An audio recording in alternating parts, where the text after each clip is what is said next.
IPL 2025లో భాగంగా తాజాగా జరిగిన ఉత్కంఠ పోరులో లక్నో సూపర్ జైంట్స్ పై ముంబై ఇండియన్స్ 12 పరుగుల తేడాతో ఓడిపోయింది.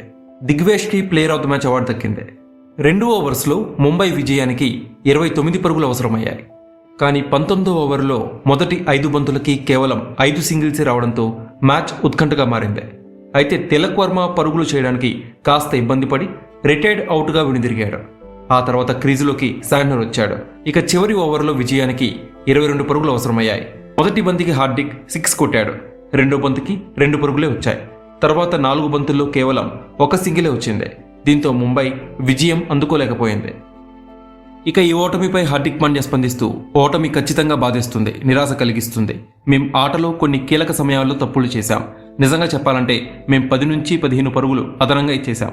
ఈ స్థాయిలో ఆడేటప్పుడు అలాంటి పొరపాట్లు తీవ్రమైన ప్రభావం చూపిస్తాయి. నా బౌలింగ్ని నేను ఎప్పుడూ ఆస్వాదిస్తూ ఉంటాను. బౌలింగ్ విషయంలో నా దగ్గర ఎక్కువ ఆప్షన్స్ ఉండవు. పిచ్ని అర్థం చేసుకుని తెలివిగా బంతులు వేయడానికి ప్రయత్నిస్తాను. వికెట్లు తీయాలనే ఆలోచనతో ముందుకు వెళ్ళను.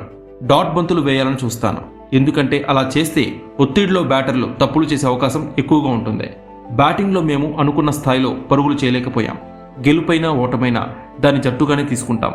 ఇది టీమ్ గేమ్. ఎవరిని వ్యక్తిగతంగా తప్పు పట్టాం. మొత్తం బ్యాటింగ్ యూనిట్ బాధ్యత తీసుకోవాలి. కానీ నేను కెప్టెన్గా ఆ బాధ్యతని పూర్తిగా తీసుకుంటాను.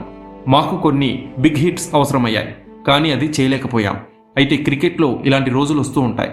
మనం ప్రయత్నించినా ఫలితం రాకపోవచ్చు. అందుకే మంచి క్రికెట్ ఆడడమే ముఖ్యమని భావిస్తూ ఉంటాను. నా శైలి సింపుల్గా ఉండడమే. సరైన సమయంలో మంచి నిర్ణయాలు తీసుకోవాలి. బౌలింగ్లో తెలివిగా ఉండాలి. బ్యాటింగ్లో రిస్క్ తీసుకోవాలి. కాస్త అగ్రెషన్తో సింపుల్ క్రికెట్ ఆడాలి. టోర్నమెంట్లో ఇంకా చాలా మ్యాచ్లు ఉన్నాయి. మరో 2-3 విజయాలు సాధించినా మేం తిరిగి గట్టిగా పుంజుకునే అవకాశం ఉంది. టీమ్గా ఆత్మవిశ్వాసంతో ముందుకు సాగితే మళ్లీ గెలవడం పెద్ద విషయం కాదని హార్దిక్ పాండ్యా పేర్కొన్నాడు.